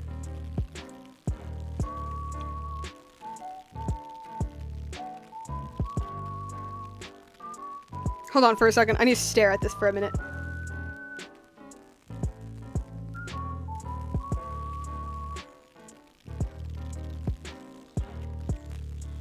No, I'll keep it out overlay. I'll keep it out an overlay. Okay. So, I will just call this one render. I am not going to clip it onto the color because this is kind of like its own independent thing. I'm gonna call it render because that's how all of the other artists call it.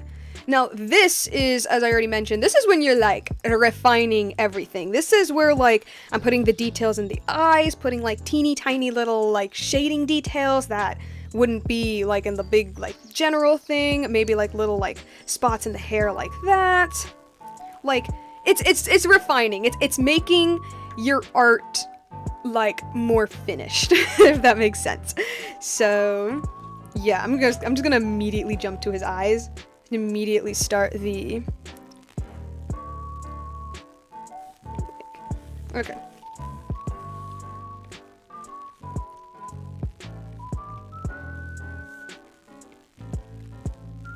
And trust me, like, this step of the process, hold on, okay, let me go to the actual, that one piece that I absolutely adore. This one right here, So, like, I'm gonna hone in on Artie's face a little bit. Yeah. This is how it looks before, like, I did all of that little refining, and this is after. So, it actually makes, like, a really big impact. Now, of course, that scene is, like, cast in shadows, so I had, like, a lot more stuff to work with. This one, not so much, but, you know, it's still that little touch, it's still that little, which looks amazing. So, yeah, back to his little eyes. Hopefully this step won't take too long, because, like I said, this scene is, like, in broad daylight, so there's not gonna be, like, that many, like, pretty little lighting thingies going on. It's just really simple refinement. For the eyes, I like to, let me get to, like, a blue. For the eyes, this needs to be, like, really subtle. But a little, like, shade around the eyes, cause it's a ball that's in your eye socket. There's going to be, like, a little bit of shading in there, a little bit of shadow, but not so much so that it becomes, like, distracting.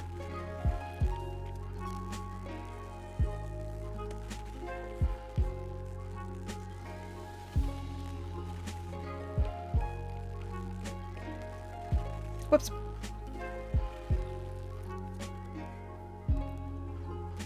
Okay, and wait, I'm like thinking of what else I could do with, because I think shading wise he's fine. Like with, no, that doesn't make any sense. Like skin, face shading on the face. Yeah, that's what I mean. Shading on the face wise, I think he looks fine. I don't think there's much I can really do with it, except like maybe like a slight, like a really slight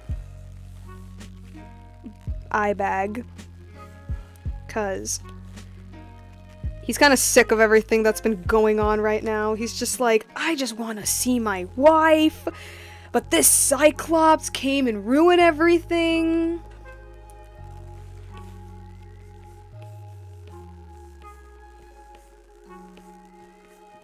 So like, maybe like the smallest of eye bags.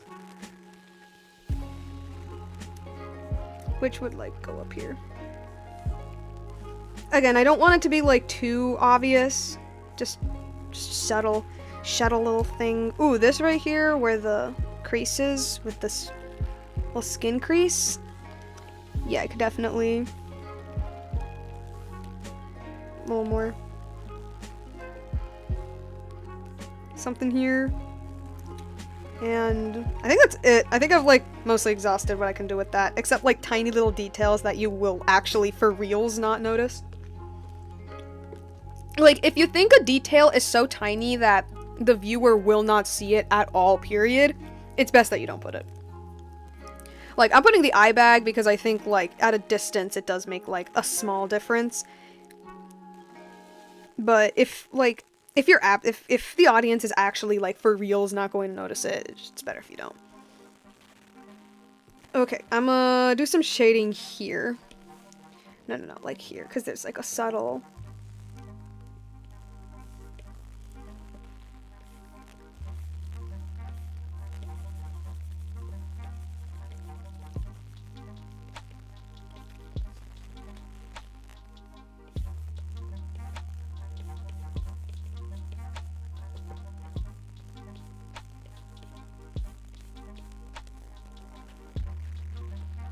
Right, and I'm going to... I don't do this often. I don't do this often because I always panic that I might mess it up. But when there's like a big old space right here, sometimes, and I must stress this, sometimes, I'll put in like a little strand of shade. I don't know what I would call it. A little... Face-wise, he's fine. Yeah, I don't know why that took me a while to say. Like a little strand of shade. Now I only do this sometimes. I don't like to do it like most of the time because like I don't know. That makes me. If you do it too much, I think it's like too much detail in the hair and then it looks kind of weird. So I don't really like doing that.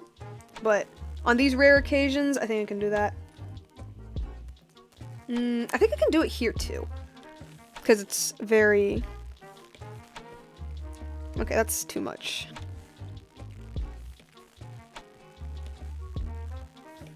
Okay.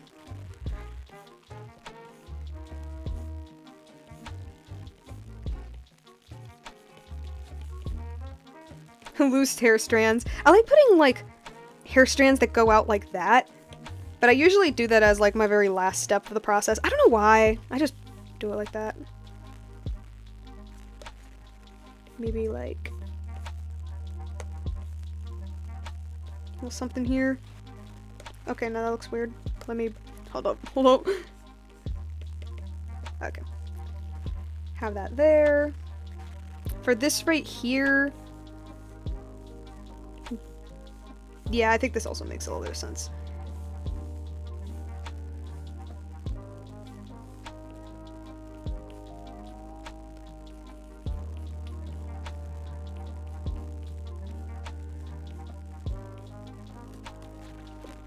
Whoops. Alright, and for here, just gonna little shadow. If you ask me what exactly is my thought process when I do this like last step, honestly, if I'm gonna be completely honest, I have no idea.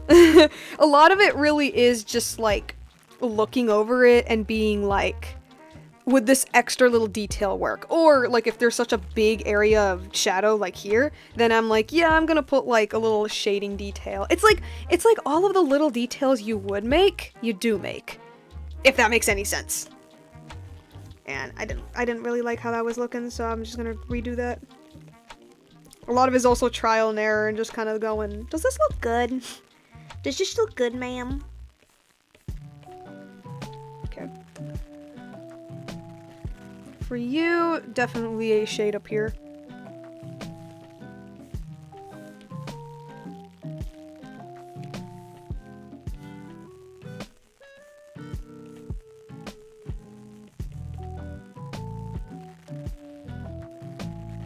Okay. And definitely back here. Definitely.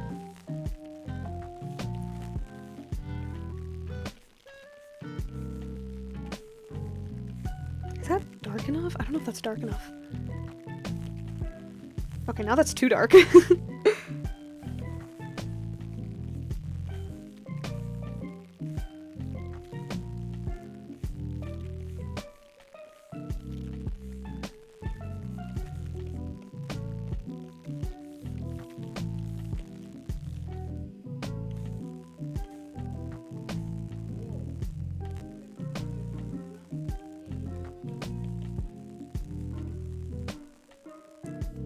Actually, I think that entire strand can be in shadow. Yeah. I think, like, this whole thing here can be in shadow, actually.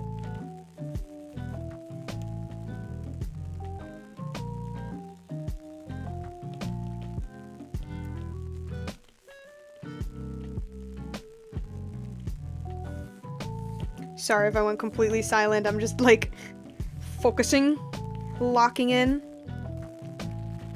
And can you even see that? Oh my god, you cannot. Hold on. You can't even see that. Maybe the initial... maybe the initial darkness was a good idea. Hold on. Yeah, no. I need to recolor this. Because you can't even see it. Dang it. Like, I know I said subtle, but subtle still needs to be there. That's the delicate balance of this. Subtle, but still visible. Okay, much better, much better.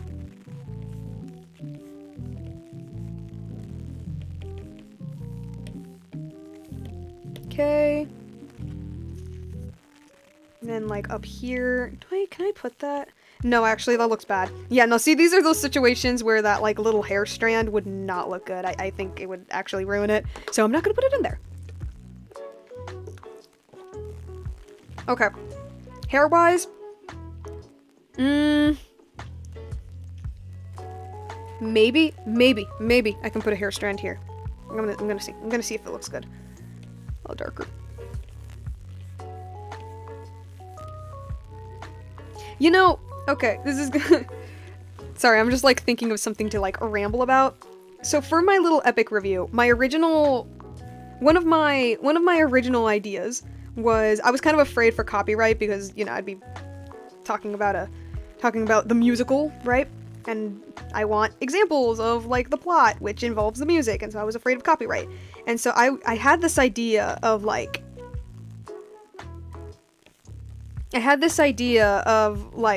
hey, instead of putting in, like, the actual song, so I wouldn't get copyrighted, I would just record myself singing them, I say, even though these songs are not, like, made with a guitar in mind, like, in the slightest. But it was a thought that I had. And thankfully, Epic is one of those... Thankfully, Jorge is, like, super lenient when it comes to copyright, and, like, and from what I know, as long as you only put, like, snippets of the songs here and there, you should be fine. At the same time, however, Jorge has gotten his live streams taken down, because YouTube thought he was plagiarizing his own music. So, I'm like, shoot, if YouTube copyrights the creator... then maybe they could copyright me. But, like, I did a couple of tests that you guys can't see, but I did a couple of tests, and they seem to be doing alright, so I'm just gonna do that. But it also kind of sucks, because there were a couple songs that I was practicing for that eventuality. So I think just, like, simple, good old covers would be good enough. But, yeah.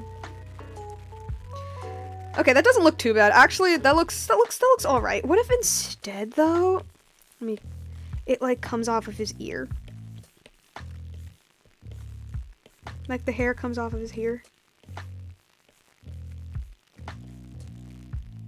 Copywriting the creator is crazy. No, seriously, I think it's like it happened like 2 times. I think that his live streams were taken down, and like, cause. When he would release a saga, he would do a live stream, like, playing the saga in its entirety with some, like, art and animatics that he has commissioned and stuff like that. And, like, I think it was, like, 2 times that, like, YouTube just kind of removed his stream because he was playing the full playlist in full. And again, it's just super funny because it's, like, it's his own music. Like, he made that.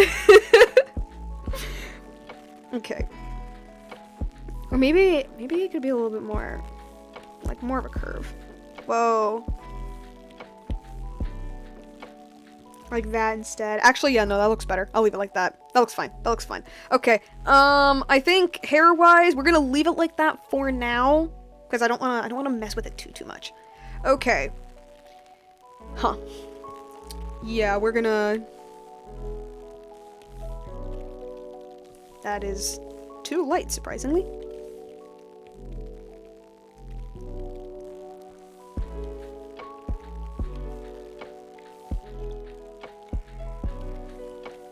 And so, yeah, like so far, I think, because none of these songs have a guitar in mind, but I think the best ones that we have currently, like music-wise, what I have currently, is surprisingly Polyphemus, which is the song where the Cyclops is introduced. Like, surprisingly, I think I have that one down fairly good enough on guitar, which again surprised me because I was like, I did not expect the Cyclops song to be one that worked decently well.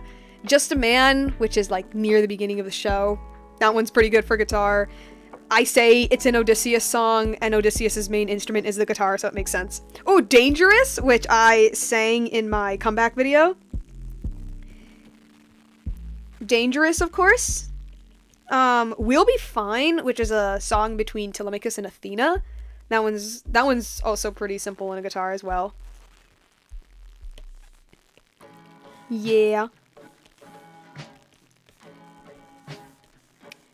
A little bit darker. Okay.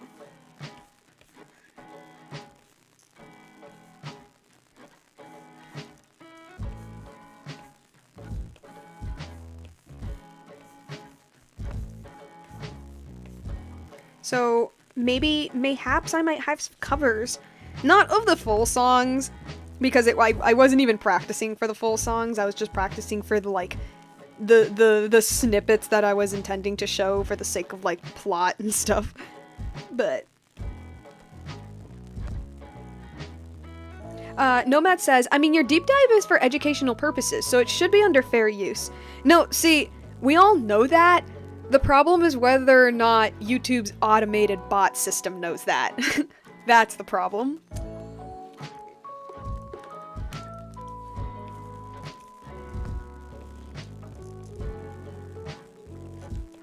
I don't fear, like, when I do, like, cut songs, though, because they're not, like, official. I don't know, unless for some gosh darn reason Jorge himself is like, hey, you can't have those cut songs. But I doubt he'll do that. He's pretty chill.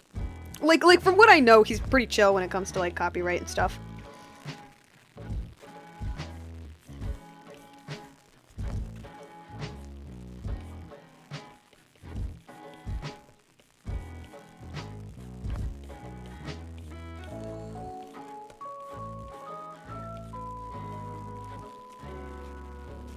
Maybe a bit of like a bigger. Yeah, maybe something like that. Okay. I will do a little. Maybe I can do a little line of shadow. Actually, no, not a line of shadow here because it wouldn't make sense. A line of shadow up here on the cloak, like that. Yeah, that actually makes a lot more sense.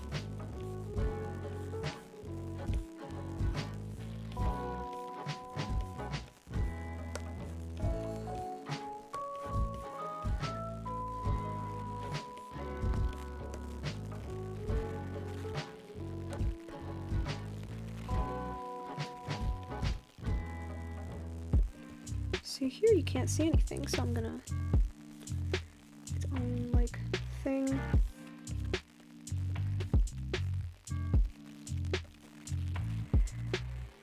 Actually no, that doesn't look good.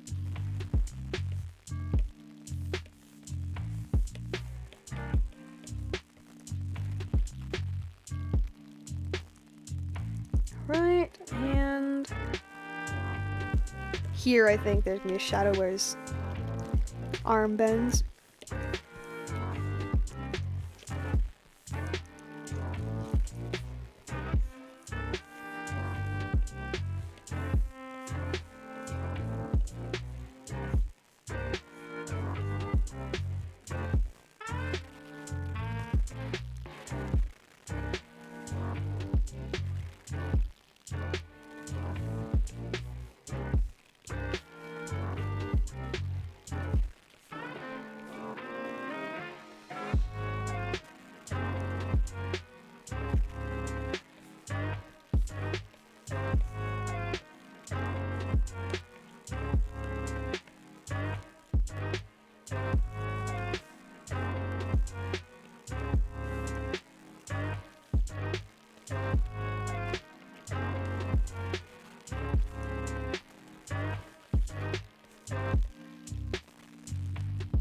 Okay. Oh yeah, for the sleeve up here. So one thing that I'm trying to do a little more with the clothing is, for instance, like up here, right? So clothing has a thickness to it. It does have a thickness to it, unless it's like super thin, like silk or something. Generally, clothing has a thickness to it. And for instance, on a shot like this, where, like, for instance, his sleeve is kind of sort of facing the camera, like, think about it in like a 3D sense. Like, you would kind of see a little bit of that thickness, although not too much. Like, again, we don't want it to be like too distracting or anything. So we'll get this color and then just, you know, make a good shadow color. Like, that's a pretty good shadow color. And then just kind of like create a little like line around it. And again, it's one of those like subtle thingies, but it kind of like, you know, it lets your little brain know that there is a thickness to the clothing. Like, this isn't just like a thing it isn't just, yeah, I don't know. It's not just plastered on. Nomad says, really should consider commissioning you. I have a pair of characters I'd like to have in your art style. I mean, yeah, you can hit me up on Instagram if you'd like. Whoops.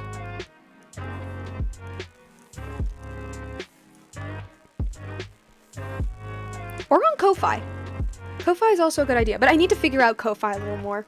So, I think Insta's probably the best bet.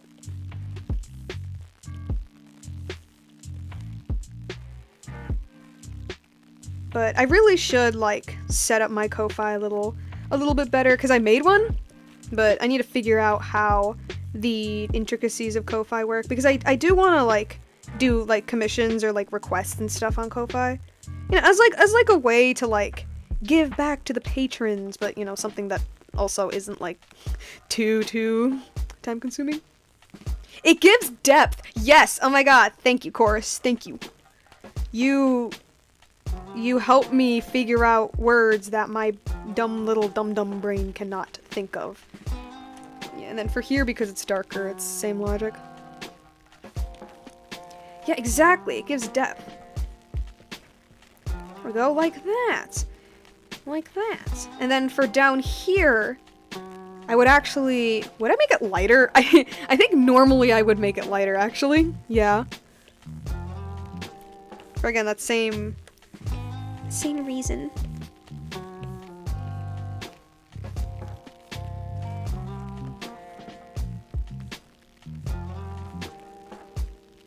There we go. And have the same thing going on here. I'm gonna just steal the colors because I'm lazy.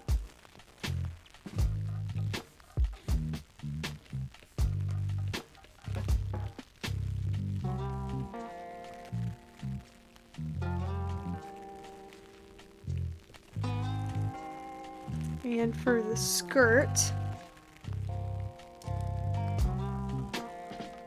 Wait, am I dumb? Hold on a second. Actually, maybe the light wouldn't work down here. I think it worked for my... No, it worked for my other illustration because the light was literally hitting those parts, but it actually would not work here because there is no light down there. Forget the light parts down there. Forget that. It'd be darker. Me just dum-dum.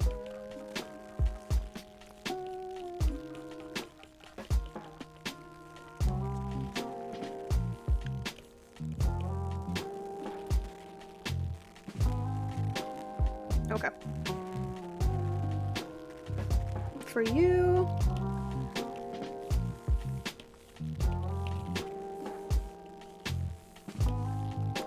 So I think that after I do the little depth thingy for the tunic, or maybe I'll do like one other thing, but then I think I'll cut the stream, and then we can finish it off on Tuesday. On Tuesday, it is Tuesday. I mean Thursday. Finish it off on Thursday, and yeah.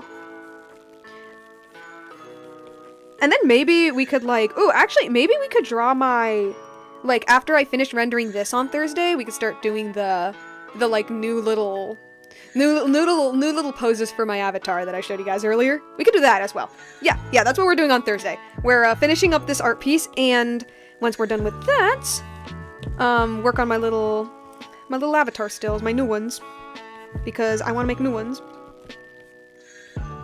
Because these current ones that I have, I made like 2 years ago, and I don't really like them anymore.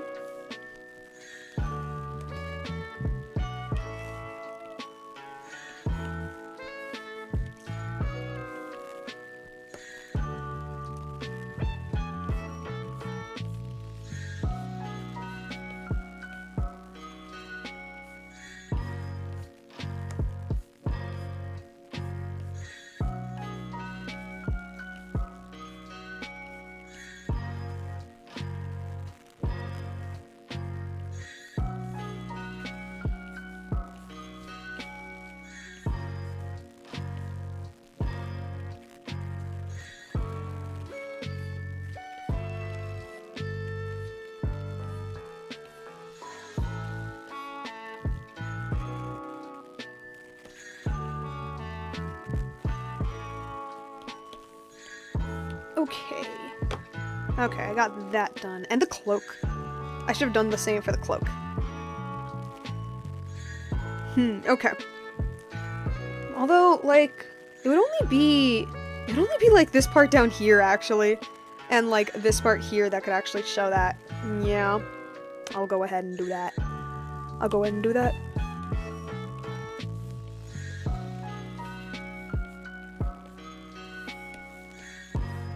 Whoops.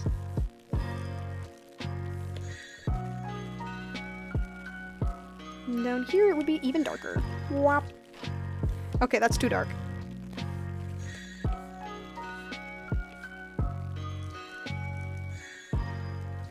Yeah. And no, because the cloak over there is like kind of folded. Oh, definitely a shadow on where the elbow is. Definitely.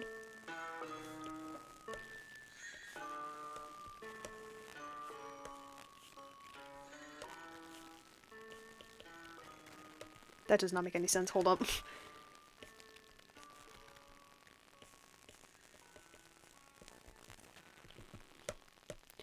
Or maybe like this little like piece where the elbow is. I'll leave it like that. If I keep thinking about it, I'll stress about it too much. Music shut off. No. No, not when I'm about to. Not when I'm about to. Not when I'm about to do the. I'm about to end the stream soon. No. No, you're not allowed to do that. Just add a few more details before, like, we're done. Okay, that's a little too dark.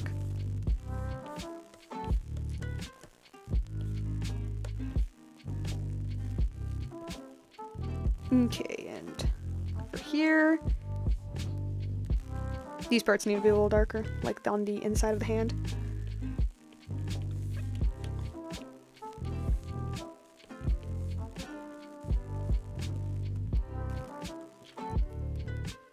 But I think these are fine, actually. Okay. Oh, the blue shadows look super great. Thank you. Thank you. Okay. I think I'm going to... Yeah, I think I'm going to end the stream here. But, like, just to, like, give it a little example of, like, the render, even though I already showed you earlier. But, like, look at that. Look at that. Like, this is what I mean. Where it's, like, it's subtle in the sense that it's not, like, super obvious or noticeable. Or at least that's the intention. That's at least what I'm trying to do. Subtle in the sense that it's not super noticeable, but it's definitely there. And when you remove it, something feels wrong, something feels missing. But at least that's what I'm trying to do with it. Whether or not I'm achieving it is up to you guys, but like, you know.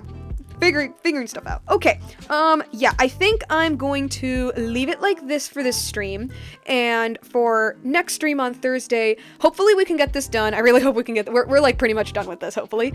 Yeah, on Thursday, we're gonna get this thing finished, and then we're going to, like, work on my little new avatar stills. And yeah, I think that's pretty much it. So yeah, just take a moment to look at my Odie. Okay, we're gonna finish him later, and then we're gonna put like it's the little things that make it pop. Yeah, exactly. I think I'm also going to add a little bit of like blush on him, like on his cheeks and on his like fingertips, because it's like, I don't know, it makes him look alive. And maybe a few more like little like lighting thingies, a little more my filmmaking brain says compositing. So like a few more little lighting things just to make him look a little bit more there. And yeah, but that's Thursdays. That's for Thursday. And yeah, if I just keep rambling, I'm just gonna end up repeating myself. So yeah, let's just go to the infinite void very, very quickly. And ooh, we're back. But yeah, no, that's it. That's all I really got. I just came here so you don't have to look at the scary void for a sec. Yeah, till Thursday, guys. See you later.